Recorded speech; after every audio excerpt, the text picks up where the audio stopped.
Good afternoon. A very warm welcome to Design Day. It's now our fourth episode, Design Collaboration Home and Away. My name is Claire German. I'm the Managing Director of Design Centre Chelsea Harbour. Over the last weeks, we've been keeping our community engaged, inspired by bringing together designers, industry insiders and media hosts for some fantastic conversations online. They've been really gathering momentum, and we have another exciting treat for you today. We're simply delighted that Andrew Hills, Creative Director of Porta Romana, and world-renowned designer Martin Brudnizki are joining us. From homes to hotels and much in between, I have a hunch there'll be plenty to talk about, so there may not be time for questions and answers. But who better to chair the session than Sarah Spiteri, Editorial Director of Homes and Gardens, who will be totally fabulous and guide you through the whole session. So Sarah, without further ado, over to you, and thank you again for tuning in. Thank you very much, Claire. I'm absolutely delighted to be here with Andrew and Martin today for this design date. These two creatives are both leading figures in interiors, defining contemporary style and the British design scene. Andrew founded Porta Romana in 1988 with his wife Sarah after a year of living together in Florence. From a tiny workshop in the Wandsworth Road, they built the business into an international brand that creates light fittings and furniture for the world's most beautiful interiors. The pair designed collections together for 30 years. Then in 2018, Sarah stepped down to pursue her painting career, while Andrew took over as creative director. Martin is the founder and principal of Martin Brudnizki Design Studio, an internationally acclaimed interior architecture and design practice. Martin established his studio in London in 2000 and later opened a studio in New York in 2012. We are all well familiar with his work. Six Senses, Four Seasons, Caprice Holdings, so the company behind the Ivy, Sexy Fish, Scots, and the Royal Academy of Arts. And he's also worked in a number of private residences. In 2015, Martin also founded And Objects, a product design studio. With this, he has created a series of handmade objects and launched a number of collections for a select group of collaborators, including Porta Romana. The two brands worked together in 2017 on a series of lamps, so this seems like a natural place to start today's discussion on collaboration and craftsmanship. Andrew, perhaps you could start. How did the collaboration with Martin come about? Hi Sarah, hi Martin. Porta Romana is really a business that is founded on great design and having wonderful products. And without that, we really don't have anything. For the first sort of 15 or 20 years of our business, Sarah and I really focused on creating all the designs ourselves. But perhaps 10 years ago, we wanted to diversify and broaden out the aesthetic of what we could offer. And so we started looking for amazing people to collaborate with. And as you outlined in your introduction, Martin is a pretty phenomenal influence in the world of interior design. He really has become, his interiors have really become so iconic. And obviously, we had worked together for a few years on a number of Martin's projects. I enormously admire his work, and I think that it really helps that Martin is such a perfectionist, because we also have that obsession with detail and with wanting to get all the proportions right, the materials right, and the details of the design right. So I knew that Martin could bring a lot of things to our collaboration. His love of craftsmanship, his fantastic aesthetic, and this sense of perfectionism. So when we approached Martin and Nick through our mutual friend Catherine, we kind of had meetings. We got on extremely well, and I felt extremely confident that we were going to have a very successful collaboration, and that's actually absolutely what happened. And Martin, how do you, when you kind of approach a collaboration, how does it work from your perspective? I mean, just like Andrew said, when we met, we just got on. And I think that is sort of the basis of any collaboration. We have to get on, otherwise there's no point. Because I think we come together as equals.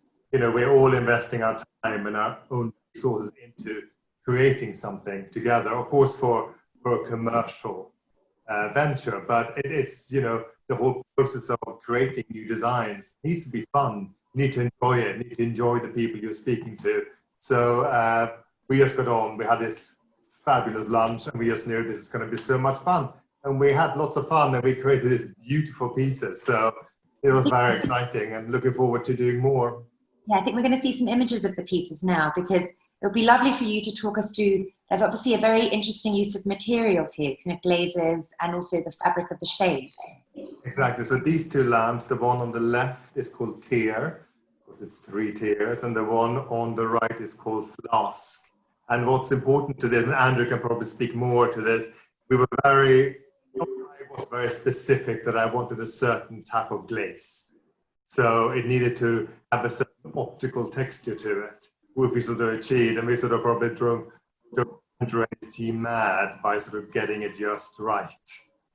I think there is, it's one of the great things about having a collaboration with somebody like Martin is that I think as a project, everybody involved kind of raises their game a little bit, because it's a bit more than just a normal addition to the collection. There's a bit more of an aura around what you're trying to create together. And I wouldn't say that Martin sort of sprinkled this project with stardust, but definitely our makers were more kind of motivated and worked that little bit harder to try and achieve what Martin was after. And trying to get those reactive glazes, that beautiful lapis color and the lovely sulfur glazes, is really, really complicated. But somehow having Martin on the job just made the whole process a lot easier, because I think everybody just wanted to please him. That's nice to hear. I think these lamps, if you go back one, can we go back and look at those brass lights? Yeah, this is actually quite important. These pieces, and the one on the left, it's called Sway, and I had a sort of obsession with small lights that you can sort of put on shelves in a bookshelf, or you can stick it anywhere basically to get a bit of a glow going. The other one is called Ingot on the right of it, and they're basically both solid brass castings. And just the beauty that the weight of them, just you pick them up, so they're solid brass, unlacquered, so they age beautifully as you leave them in your space. But it's just that sort of sense of quality and the sense of movement to the surface that is sort of just the craftsmanship of it is. It's incredible. Martin, when you approach a project like this, are you looking to solve a problem? Are you sort of thinking about a specific space or a specific project that you're working on, either commercial or residential, and hoping to find develop a product for that space? Or is this just, does And Objects operate quite differently to your design studio? And Objects operates independently, but we used the experience of the studio, basically, i.e. what the studio can't find. Yeah. That is the really interesting thing about working with somebody like Martin, because Porta Romana is one step removed really from the client interface, but Martin, who is working on these extraordinary projects all the time, he knows exactly what he needs to make a space work, and he knows exactly what will work in the way that he blends, furniture and lighting and fabrics together. So you have an incredible advantage by being able to develop for Martin something that he knows there's a gap for it in the spaces that he's trying to create. So bridging that gap is a huge help, and I think we never would have designed a lamp on the scale of the Sway lamp, because we would normally assume that to be small, but it's because Martin, as he says, uses those on little library shelves and dots them around a room, that it's been so successful. And it is also, it helps that it is an absolutely beautiful piece of sculpture. It has, the material that he chose has so many beautiful qualities. It's so reflective, it's so heavy, the surface has got a wonderful patina to it. So there's a lot about it to love. But I don't think we ever would have come up with a piece on that scale without Martin's input. You can see it in this photograph. Here, go back one photograph. So you can see it here. This is my little bolt hole in New York. The bed sort of sits in an alcove. It has a window next to it, and that window ledge is basically the bedside table. So that to see here, it's beautiful to have that little lamp in the window, and it acts as it has, it gives a glow. And it sort of throws light in that corner, so it's just not dark at night. But it's incredibly useful. Could you tell us all a little bit about how the process works? Once you've had your fab lunch and decided to work together, what's the next sort of, how long does it take? What's the next steps? How involved are the two, you know, how involved is Martin in the process, or does he hand over to Porta Romana? Or So basically, if you go back, that photograph that was just there, that's basically Nick, who is my business partner in Ad Objects. So we sort of work together. So he's in charge of the day-to-day, and sort of he works on the pieces very closely with me. He is, if Nick could spend his whole day in a workshop, he would, because he is very much into craftsmanship and detailing, so we're very aligned on that. And he sort of, he puts it all together. So he worked with Andrew's team in detail on the pieces, and I fed in when I needed to be there. and how long is the process? Oh, it's all different. We usually move quite quickly because just working, sort of having a history and doing a lot of commercial projects, but there's always a very tight time frame to work to. So we are just used to sort of working it through relatively quickly.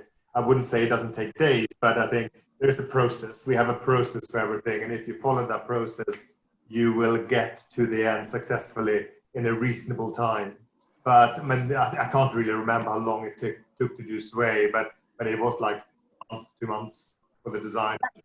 True of most of your collaborations that you do, Andrew, or is it all quite mixed depending on the type of product? Or I mean, in terms of our collaborations, we tend to work on a sort of biannual cycle of introducing new products. And a new design can take months to develop because there can often be a lot of prototyping work in sculpting a shape that goes backwards and forwards because it's not quite how you want it. And early prototypes don't always come out as you want them.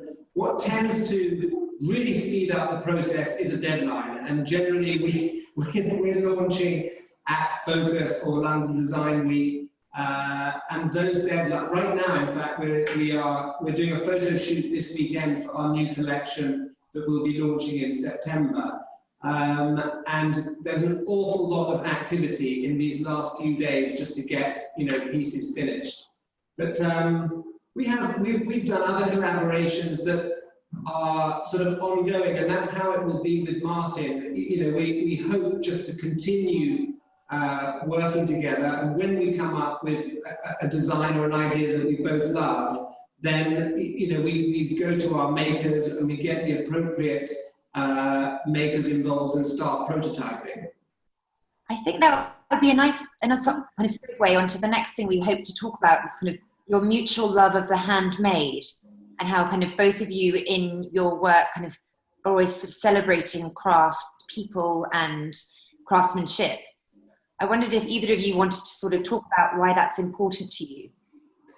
I think that I was thinking about this earlier today, Sarah, and I was thinking if you go back 30 or 40,000 years, to the sort of prehistoric times, and life was quite brutal, and most people would have been pretty focused on, hunting and gathering and finding fire and finding water. But one evening, someone came back to the cave and dipped their hand in some red clay and pressed the hand against the cave wall to make a handprint. And then from that you go on to cave paintings. And I think all of us in our industry are the sort of successors of those people. And we become quite obsessed with what we can make by the things that we can find around us. And that's what leads to this love of craftsmanship that Martin and I both share. But I think as a designer as well, I don't have a workshop. So what we do is about ideas, and we express our creativity in drawing and in sketches. So I think the relationship that we have with everyone who makes something for us is crucial. And it's actually sort of an understanding. When we work with someone for the first time, it takes a while for them to understand when I say I want an undulated surface, what that means when I say that, because it might mean something else for them.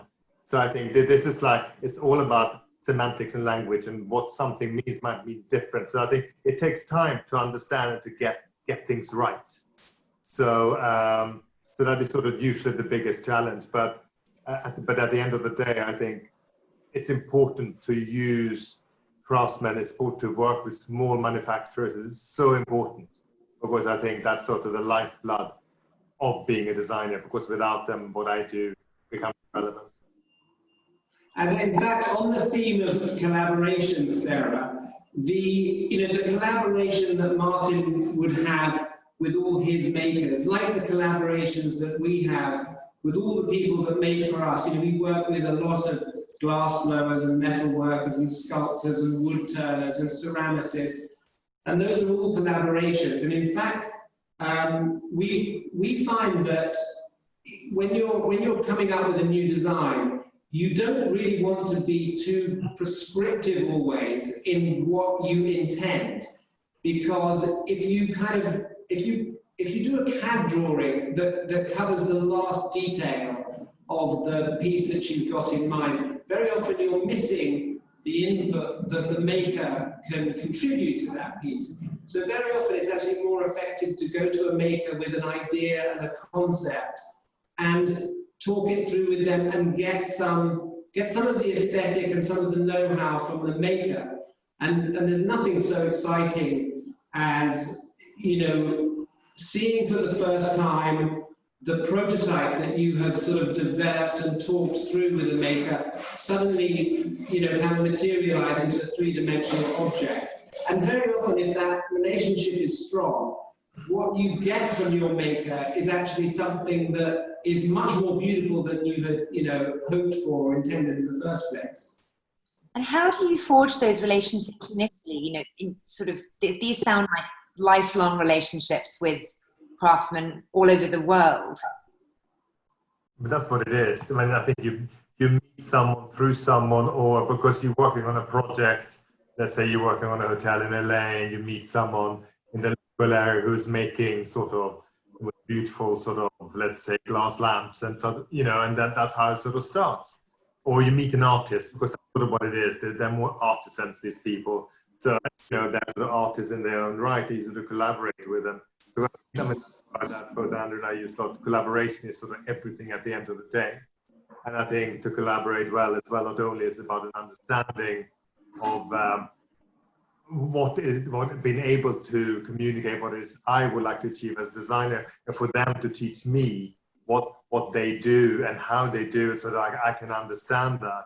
It's as well sort of very, very important that you put the ego to one side.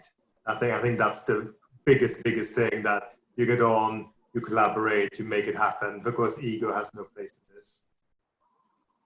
And I mean, do you both sort of ever find you're stumbling and unable to have that open dialogue, or is it something that you've kind of honed over the decades of experience?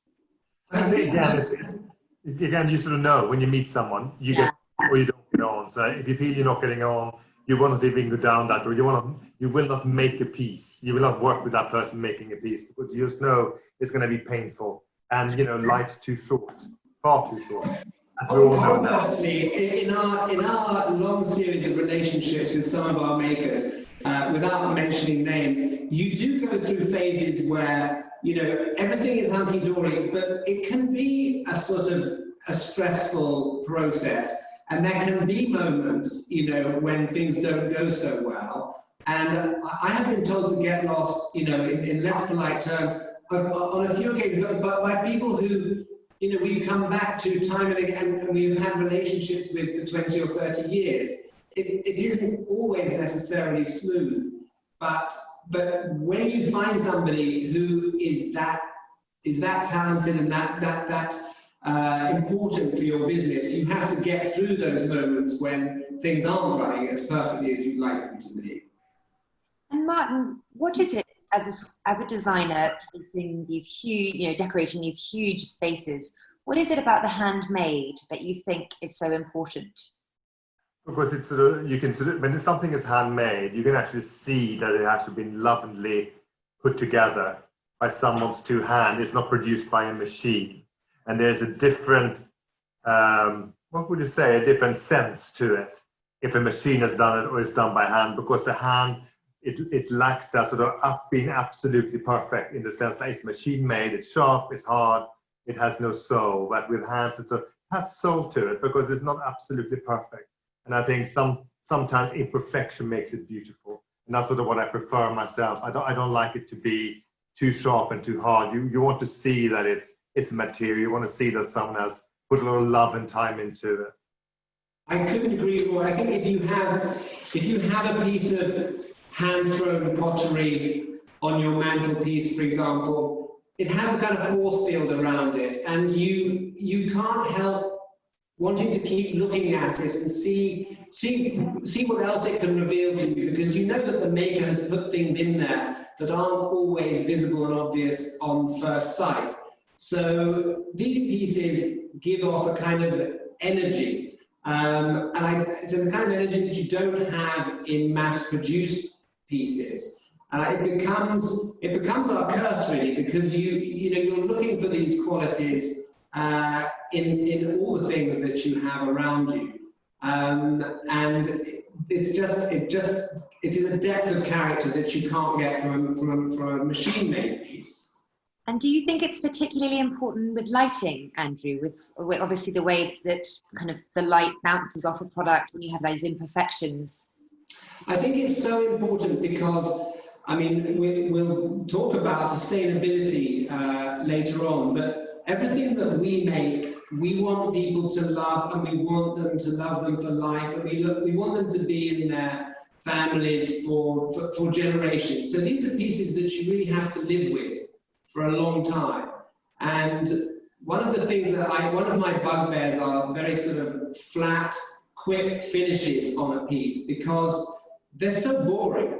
If you're going to live with something, it needs to have some character to it, and it needs to have some depth, and it needs to reward you when you keep looking back at it. And we have got customers that have bought things from us, maybe 20 years ago, and they still tell us that they love them and they love to look at them, and that they're seeing new things in those pieces. So I think it's hugely important that those things that you are going to live with keep offering something as the years go by. Now we might move on to looking at a couple of Martin's projects. You've kindly shared some images with us. I think the first ones we're looking at are your work at Annabelle's recently. It'd be lovely to just hear from you, Martin, a little bit about your thinking, your vision for these spaces. Gosh, so this is the dining terrace at Annabelle. So this is on the ground floor, it's sort of outside. And what we wanted to create here was sort of the quintessential English garden, as you can see it sort of is. And it's all about basically mixing lots of patterns and fabrics together. It's to sort of create a fun space. But it's a beautiful space. It's to be in a garden in the middle of London, it doesn't happen very often. So, it sort of worked out really well. And here is sort of the rose room that you sort of walk through as you walk out to the terrace. Again, it's about creating a space that's about roses. It's basically a mural of a garden. It's almost like you're sitting sort of in this trellis structure and you're sort of looking out on this beautiful painting with this beautiful bar that's made of carved onyx, looks like leaves. And a lot of people would look to spaces like this and sort of see them as setting the tone for how we live in homes as well. So I was always interested about how... Yes and no, but this is sort of, I think you need to sort of separate a commercial space and a residential space. Commercial space is there to, it's for a purpose. It's a restaurant, it's a hotel, it's a shop, and it's to transport you. You go there to have a good time, you go there and have a fabulous dinner with your friends, and it's to transport you into something different. It's not necessarily what you want to live with at home. And I think that's sort of quite important, because sometimes I sort of see people come to me and say, oh, I wanted like that room in Annabelle's. And I would say, no, because it's just, can't live like that, because it's set up for a commercial purpose. And it's sort of dressed in a very specific way, because the whole point with Annabelle's as a club was that as you walk in, as you enter it, you could just be like, wow, I'm going to have the best time here ever. That is the most important. Would you agree with that, Andrew, from your perspective when you're looking at projects? Yes, I think we all take ideas from these incredible spaces, and there are elements of them that you would love to incorporate into your own sort of design schemes. And one of Martin's interiors that I really adored was the Academicians room at the Royal Academy, and it's so clever because it's obviously an important building. It's a Norman Shaw building, and the room had this amazing paneling, which I think was highly listed, and Martin had to retain that and work with it. And the room also had to have, it was going to be housing a sort of rotating collection of paintings all the time. So Martin put down this incredible rug, and he put a lot of sort of different coloured furniture in there, and it looks so thrown together, but it's so carefully and so well curated, and it works so well with anything that you hang on those walls. And I would kill for a fraction of his gift at putting colours together like that. But as Martin says, these are quite rich, ornate, and highly decorative spaces that are created to make an impression. And you want to borrow elements of that without trying to. I mean, where would you start in trying to bring that into your own home? It is tricky, but of course, normally color is something most people are very afraid of. But you need to start with not being afraid of it, and secondly, it's about making sure that any color you put into space, and you can put all color, every single color you want, you can put into space, as long as tonally they all hang together. It's the same tone. That's how it works. Then you can just mix a lot of patterns into that as well. As long as you have a stripe next to a floral, next to a geometric, it's sort of quite important that you sort of break patterns. You don't have floral next to a floral next to a floral, because if you do that, because they're done by different hands, and then we look a little bit messy. So you basically, by putting a floral, like a floral cushion next to a stripe cushion, it's going to make the stripe stand out, it's going to make the floral stand out. And if all the colors in these fabrics and the sofa it's sitting on, it's fabulous. And that's why Annabelle's works, because we just threw a lot of patterns, a lot of color in there, but it's all just the same tone. So that's why you walk in, you don't feel overwhelmed by it. But actually, the interesting answer to your question, Sarah, is when you look at what Martin does in his own living spaces, it's, his living spaces are modest compared with the scale on which he's decorating in these big commercial spaces. But he does manage to have this same balance of colour and pattern, and everything just sits so comfortably with everything else. And I know he's describing it like anybody can do it, and we should all, lose our fear of colour and pattern. But it takes a lot of experience and a lot of skill to be able to curate a small space, as well as Martin, can do it, as well as these very spectacular commercial spaces. And what we're looking at here, I think, is your recent renovation of the Four Seasons in Hampshire. Is that right? Yes, that's correct, and that's the presidential suite. So we want to keep quite sort of light and fresh and country. I mean, you can sort of see there's tan, there's green, there's yellow, there's red, or terracotta more. So, every color is there. And this sort of came actually from the fabric on the wall, which is sort of this medallion pattern. And it has yellow, it has green, it has blue, so every color in it. And from that, we sort of just create then the scheme. When you were both describing your lighting collaboration at the beginning of the talk, there was a lot of reference to the beauty of the materials, both the glazes and the beautiful brass. Is that something that you find anchors either a lighting project, a product project, or an interiors project? And I think I think it's very important when you design a lamp, or either a table lamp, standard lamp, or wall light. You need to decide what you want the light to do. What do you want the light to do in this light, in this lamp? You need to figure that out first. Is it to be thrown on the wall? Does it go down? What does it do? Do you want the light's supposed to be thrown down? Is it made of glass? Is it cut? Is it reflections? What happens? I think that's quite important. Lighting is sort of complicated because of that, because you can't just throw something together and voila, there it is, and it might not work. You need to sort of figure it out as you go along. Like, if I do a base that is done like this, what will the light do to it? And it's crucial to have an idea of that as you're designing it. And basically, years ago, I bought this block of perspex that they had sort of carved these lines out of. It's a vintage Italian table lamp. And I didn't think about it very much. But then I put the bulb into it. And as the light sort of went down through the perspex, it's sort of all of the edges that had been cut were lit. And suddenly the whole thing just glows beautifully. And that was years ago, but that's sort of when I sort of first realized, oh, yes. You know, when you design a lamp, you need to figure out what you're doing with it, because actually you're going to be lighting it just naturally. Would you agree with that, Andrew? Yes, I think Martin's absolutely right. I mean, there are so many materials that work well with the way a soft light or a strong light falls across them. And in our last collection, we made a lot of things using white plaster.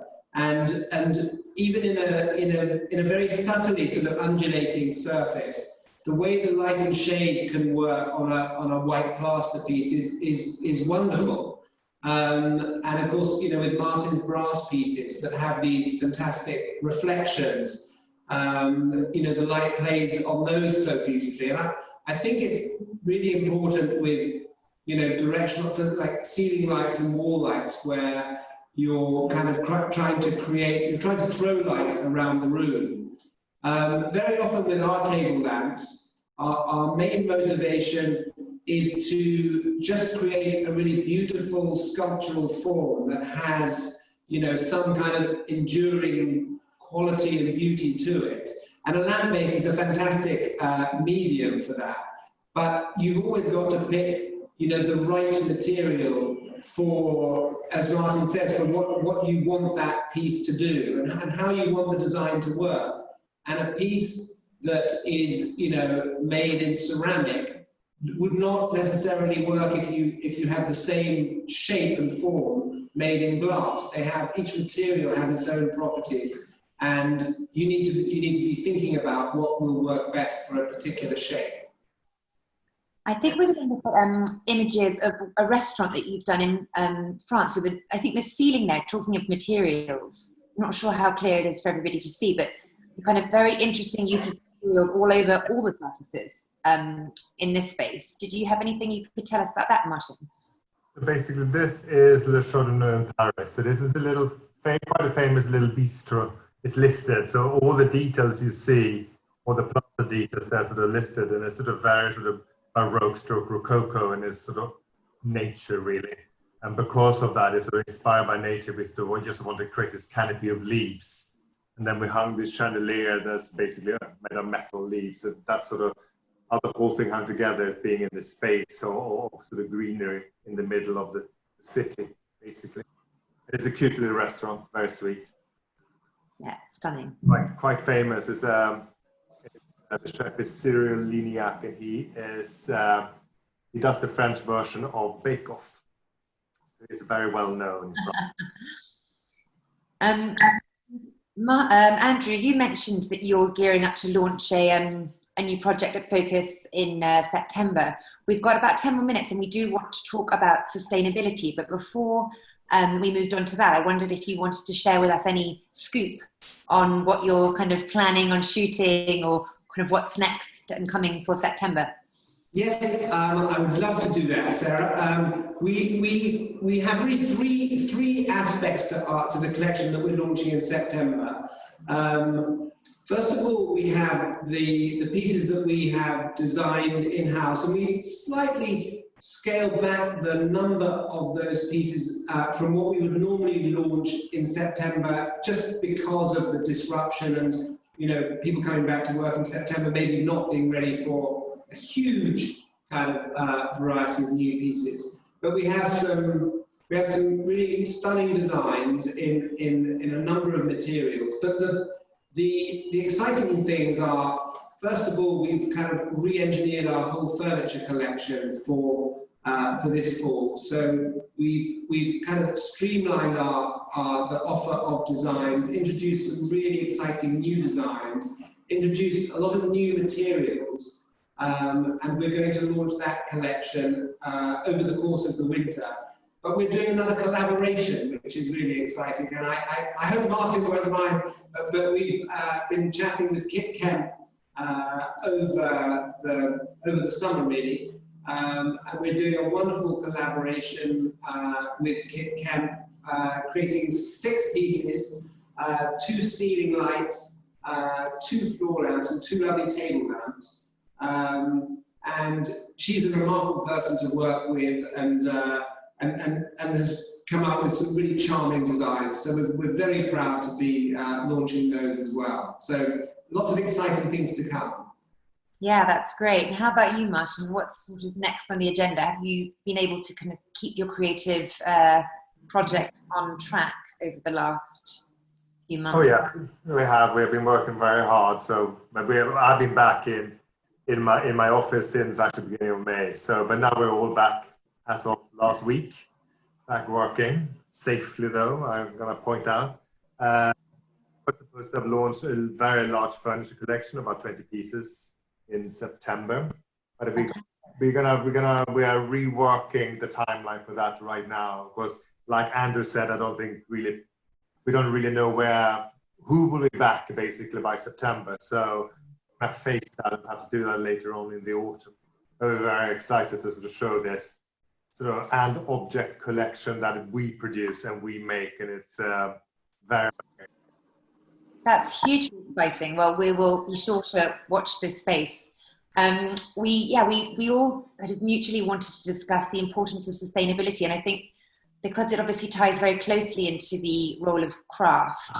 If either of you wanted to lead on that, kind of why that's at the forefront of your minds when working on projects.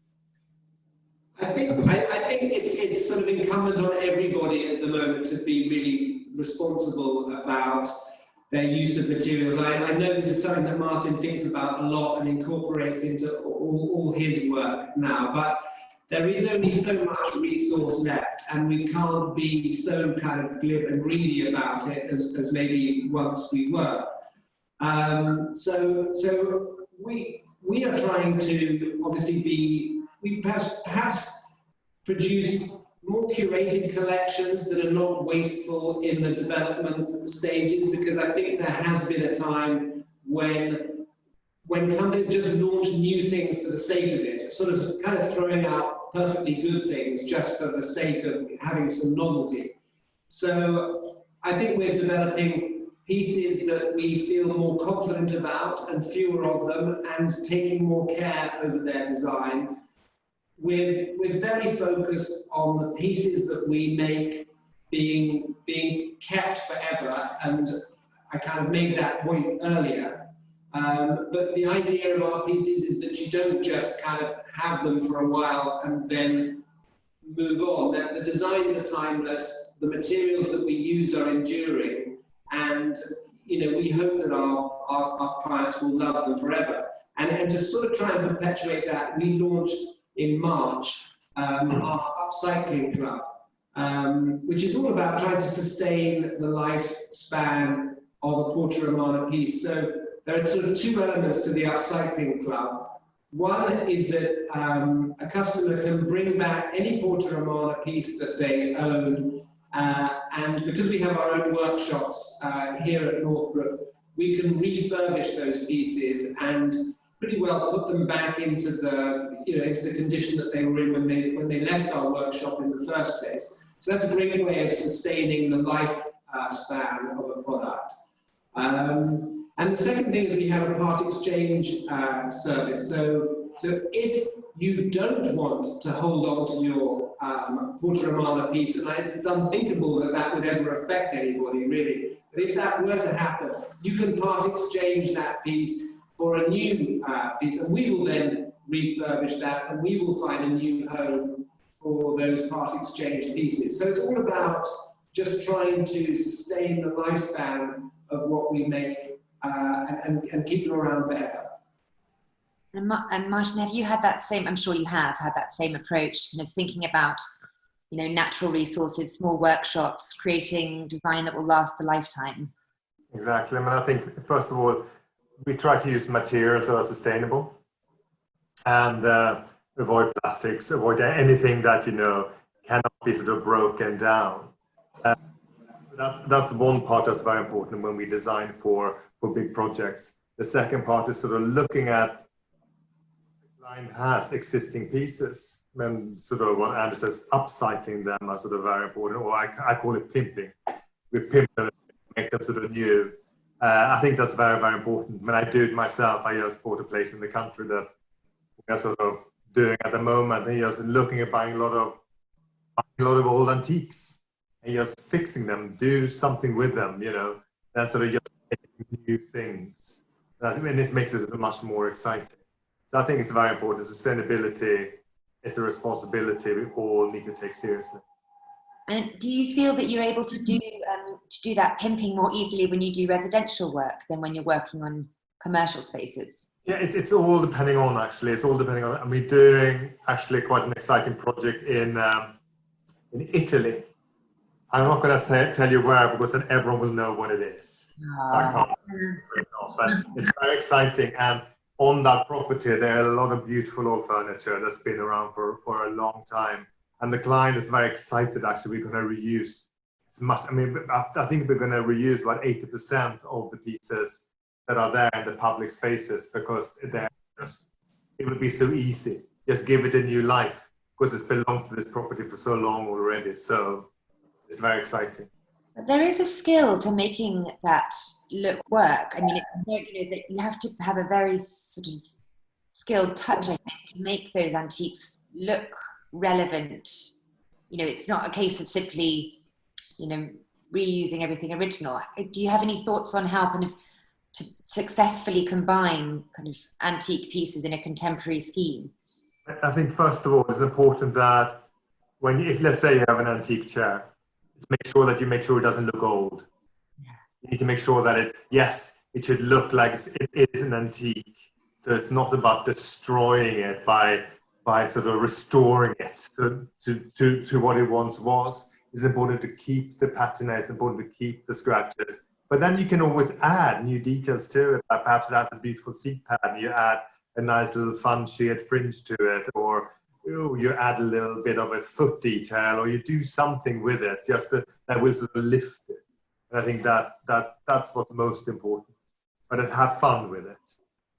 Well, on that note, and I'm so grateful for both of your time. We're unfortunately out of time, but it's been so insightful, and you've both been really generous with your thoughts and ideas. So thank you very much. We'll sign off now. Thank you. Bye-bye. Thank you, Sarah. Thank you, Martin.